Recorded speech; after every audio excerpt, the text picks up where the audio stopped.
IKN telah menjadi perbincangan yang bahkan bukan hanya di Indonesia. Ibu kota baru ini digadang-gadang akan menjadi kota hijau yang modern dan menjadi ikon baru negara kita. Kita sudah tahu bahwa ibu kota Nusantara sudah direncanakan bahkan ketika pasca kemerdekaan, dan akhirnya berhasil diwujudkan di era pemerintahan yang sekarang. Dalam sejarah peradaban manusia, pembangunan infrastruktur telah menjadi salah satu pilar utama yang menopang perkembangan sosial, ekonomi, dan politik.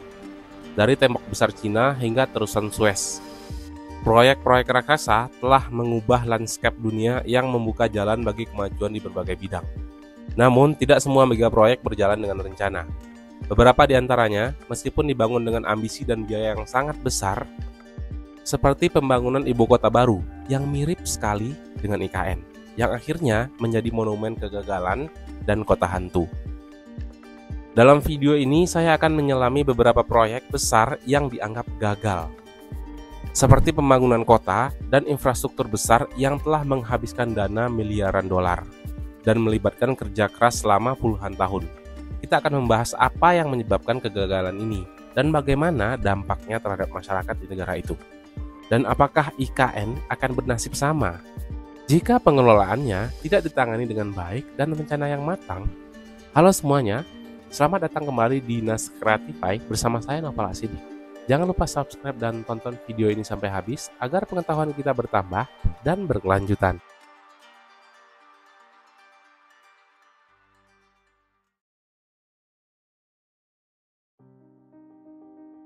Interstate X3 di Hawaii adalah contoh klasik dari proyek infrastruktur yang dari segi teknik dianggap luar biasa, tapi menuai kontroversi dan dianggap sebagai kegagalan oleh banyak pihak.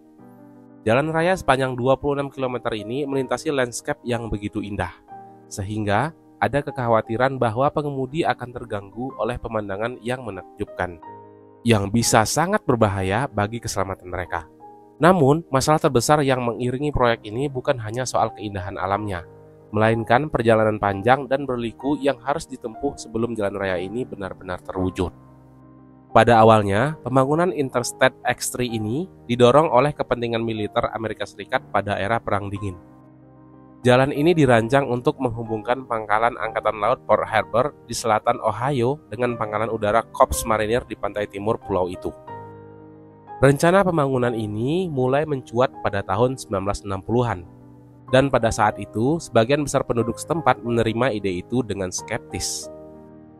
Kekhawatiran terbesar datang dari komunitas penduduk asli Hawaii dan kelompok pecinta lingkungan yang khawatir bahwa pembangunan jalan ini akan mengancam kelestarian lingkungan dan merusak situs-situs budaya yang sakral bagi mereka. Kekhawatiran ini terbukti benar. Selama lebih dari 2 dekade, pembangunan Interstate X3 terhambat oleh serangkaian tentangan hukum, protes masyarakat, dan perubahan rute yang harus dilakukan untuk melindungi lingkungan dan situs budaya yang terancam. Barulah pada tahun 1989, setelah 26 tahun terjebak dalam kebuntuan, Kongres Amerika Serikat akhirnya memberikan lampu hijau untuk melanjutkan proyek ini dengan mengenyampingkan beberapa undang-undang lingkungan yang menghalangi pembangunannya. Namun, proyek ini baru selesai dan dibuka untuk umum pada tahun 1997, tepat 37 tahun setelah pertama kali diusulkan. Dari segi teknis, Interstate X3 adalah keajaiban. Medan yang sulit dan penggunaan teknologi canggih dalam konstruksi termasuk banyaknya terowongan dan jembatan yang melintasi lembah-lembah.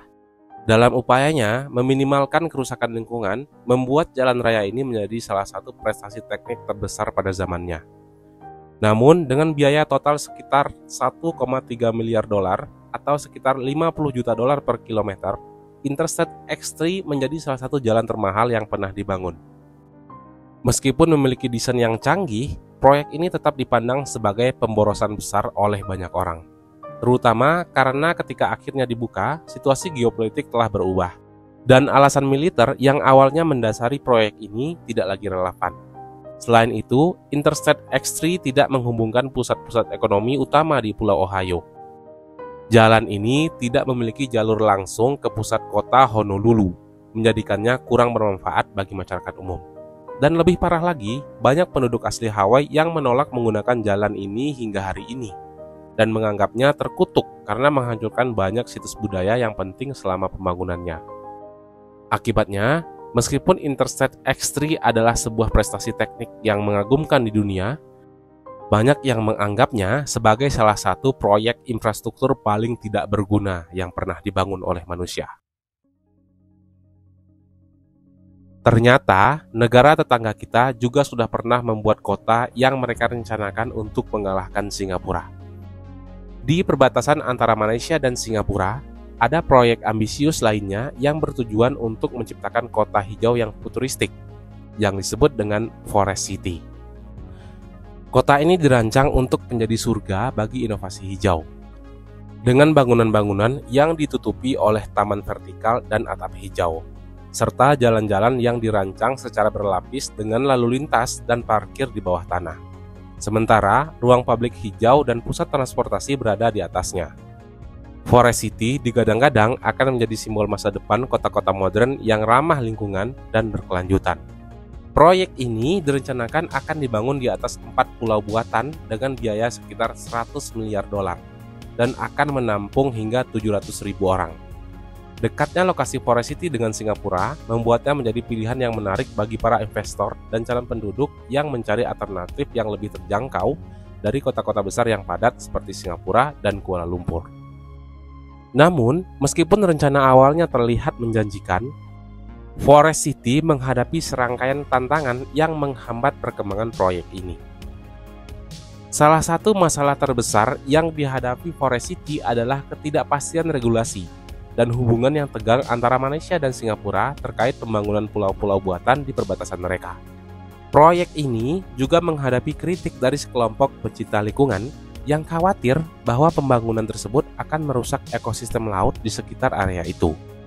Selain itu, Forest City juga mengalami kesulitan dalam menarik penduduk dan investor karena ketidakpastian ekonomi global dan perubahan kebijakan pemerintah Malaysia terhadap kepemilikan properti asing. Krisis ekonomi yang melanda Malaysia pada akhir 2010-an dan awal 2020-an juga berdampak pada perkembangan Forest City. Ketika pandemi COVID-19 melanda, pembangunan kota ini terhenti, dan banyak unit properti yang sudah dibangun tetap kosong karena kurangnya minat pembeli. Meski proyek ini belum sepenuhnya ditinggalkan, kemajuan yang lambat dan tantangan yang terus-menerus membuat banyak orang meragukan apakah Forest City akan benar-benar terwujud sesuai dengan visi misi awalnya. Jika kamu pernah melihat sebuah bandara besar yang dibangun dengan ambisi luar biasa hanya untuk berakhir menjadi latar belakang sepi dalam sebuah dokumenter tentang tempat-tempat yang terlupakan, maka Bandara Ciudad Real Central di Spanyol adalah contoh nyata dari mimpi buruk itu.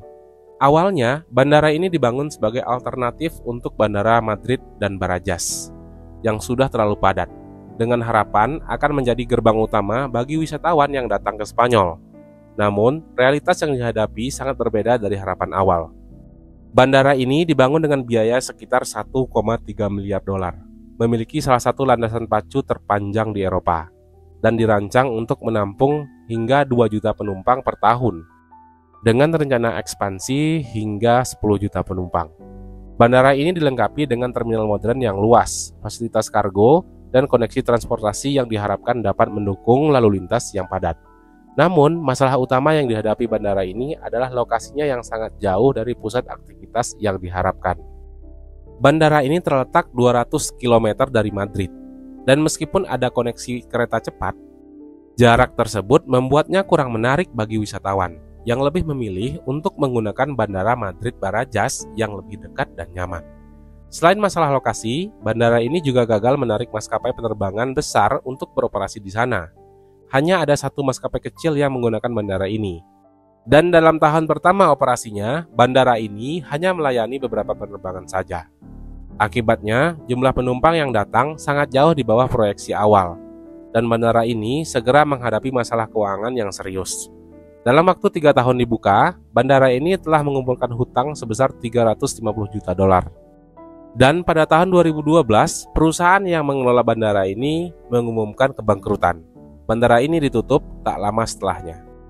Nasib Bandara Ciudad Real Central menjadi simbol dari kegagalan proyek-proyek ambisius yang tidak mempertimbangkan realitas praktis. Meskipun fasilitas yang dibangun sangat modern dan dirancang dengan baik, kurangnya perencanaan yang matang mengenai lokasi dan daya tarik komersialnya menyebabkan bandara ini berakhir menjadi monumen ketidakbergunaan. Bahkan setelah beberapa kali dilelang dengan harga yang sangat rendah, termasuk tawaran yang menggelikan sebesar $12.000, bandara ini tetap tidak dapat menemukan pembeli yang bersedia menghidupkannya kembali. Pada akhirnya, bandara ini terjual kepada pemilik baru pada tahun 2019, namun nasibnya tetap tidak menentu. Selama pandemi COVID-19, bandara ini mendapatkan sedikit napas ketika dijadikan tempat penyimpanan pesawat yang dilarang terbang karena berkurangnya penerbangan komersial di seluruh dunia. Meskipun demikian, bandara ini masih jauh dari tujuan awalnya sebagai gerbang utama bagi wisatawan internasional yang ingin masuk ke Spanyol. Bandara Ciudad Real Central adalah contoh nyata bagaimana ambisi yang besar tanpa disertai perancangan yang matang dan realistis dapat berakhir dengan kegagalan yang mahal dan memalukan. Di jantung Myanmar, terdapat sebuah kota yang dibangun dengan ambisi besar yang menggantikan Yangon sebagai ibu kota negaranya. Kota ini diberi nama Naypyidaw, yang berarti kediaman raja dalam bahasa Burma, dan dirancang untuk menjadi simbol kekuatan dan modernitas Myanmar. Namun, meskipun semua fasilitas modern dan mewah yang ditawarkan, Naypyidaw tetap tidak mampu menarik penduduk yang cukup untuk menghidupkan kota ini, sehingga ia sering digambarkan sebagai kota hantu terbesar di dunia. Pembangunan Naypyidaw dimulai pada tahun 2002 secara rahasia oleh junta militer Myanmar, yang pada saat itu memerintah negara dengan tangan besi. Keputusan untuk memindahkan ibu kota dari Yangon ke Naypyidaw diumumkan secara tiba-tiba pada bulan November 2005. Dan alasannya tetap menjadi misteri hingga hari ini. Beberapa spekulasi menyebutkan bahwa pemindahan ini dilakukan untuk alasan keamanan, karena Yangon dianggap terlalu rentan terhadap serangan asing atau pemberontakan. Ada juga yang berpendapat bahwa keputusan ini didasarkan pada saran dari astrolog yang dipercaya oleh para pemimpin militer, sebuah tradisi yang tidak biasa di Myanmar. Namun, yang pasti adalah bahwa Yangon dengan populasi yang semakin padat dan infrastruktur yang semakin terbebani dianggap tidak layak sebagai pusat pemerintahan negara. Naypyidaw dibangun dengan cepat dan dengan biaya sekitar $4 miliar. Kota ini dirancang dengan segala kemewahan yang diharapkan dari sebuah ibu kota yang modern. Jalan raya dengan 20 jalur, lebih dari 100 hotel mewah, lapangan golf, museum, dan bahkan replika landmark terkenal dari Yangon, seperti Pagoda Shwedagon. Namun, meskipun semua infrastruktur ini ada, Naypyidaw gagal menarik penduduk yang cukup untuk mengisi kota ini. Salah satu masalah terbesar Naypyidaw adalah lokasinya yang terpencil dan kurangnya daya tarik bagi penduduk untuk pindah ke sana. Meskipun kota ini dirancang untuk menampung jutaan orang, kenyataannya hanya ada kurang dari 1 juta penduduk yang tinggal di Naypyidaw. Sebagian besar diantaranya adalah pegawai pemerintah yang dipindahkan secara paksa dari Yangon. Mirip ya, kayak di mana gitu. Kota ini juga kekurangan fasilitas yang dibutuhkan untuk menarik penduduk baru, seperti sekolah yang berkualitas, rumah sakit, dan peluang kerja yang memadai. Selain itu, Naypyidaw juga kurang memiliki daya tarik budaya dan sosial, yang membuat banyak orang enggan untuk meninggalkan Yangon dan pindah ke kota baru ini. Sebagai hasilnya, Naypyidaw sering digambarkan sebagai kota hantu dengan jalan-jalan raya yang hampir selalu kosong dan pusat perbelanjaan yang sepi. Kota ini juga menjadi simbol dari bagaimana ambisi politik yang besar, jika tidak diiringi dengan perencanaan yang matang, dapat berakhir dengan kegagalan yang besar juga. Namun, meskipun saat ini Naypyidaw tampak seperti proyek yang gagal, ada beberapa yang berpendapat bahwa kota ini masih memiliki peluang untuk berkembang di masa depan. Dengan populasi Myanmar yang diperkirakan akan terus bertambah, Naypyidaw mungkin suatu hari nanti akan menjadi ibu kota yang penuh kehidupan seperti yang diharapkan. Namun untuk saat ini, Naypyidaw tetap menjadi simbol dari sebuah proyek ambisius yang belum mampu memenuhi harapan. Lalu bagaimana dengan IKN? Kita sama-sama tidak menginginkan IKN akan bernasib sama dengan cerita tadi. Namun, jika semuanya tidak diatur dengan baik dan manajemen yang bagus, bukan tidak mungkin akan bernasib sama dengan Naypyidaw atau Forest City. Meskipun kegagalan besar ini seringkali menjadi contoh yang memalukan bagi negara dan perusahaan yang terlibat, juga memberikan pelajaran berharga tentang apa yang diperlukan untuk merencanakan dan melaksanakan proyek-proyek besar dengan sukses. Kegagalan Interstate X3, Bandara Ciudat Rail Sentral, Naypyidaw, dan Forest City mengingatkan kita bahwa ambisi besar harus selalu diiringi dengan perencanaan yang matang, dukungan masyarakat, dan kemampuan untuk beradaptasi dengan perubahan. Dengan belajar dari kegagalan ini, kita dapat menghindari kesalahan yang sama di masa depan dan memastikan bahwa IKN kita ini benar-benar bermanfaat bagi masyarakat kita dan juga dunia.